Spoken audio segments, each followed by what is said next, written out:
In this tutorial, I will show you that how can download and install Claude AI app on laptop and PC in just few easy steps. It's a very easy process. For the first step, you can open your browser and simply search for Claude download. You will find here some of these official websites. You can open the first link and here you will get this download Claude. If you scroll it down, you will find here download buttons with your operating system. I'm using here Windows, so I will click on download for Windows. It will start downloading. If you click on right upper side downloads button, you will see here it's downloading our Claude setup. After download, you can open your file explorer and open your downloads folder. Here it is, right click on it and open it. After opening, it will start installing Claude files. After installation, you will see this type of dashboard here.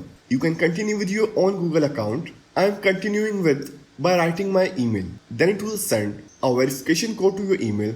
Open your email and click on sign in to Claude AI. Then it will show you this pop-up here. Select open Claude, click continue, and here it is. So that's how you can download and install Claude AI app on PC or laptop in just few easy steps.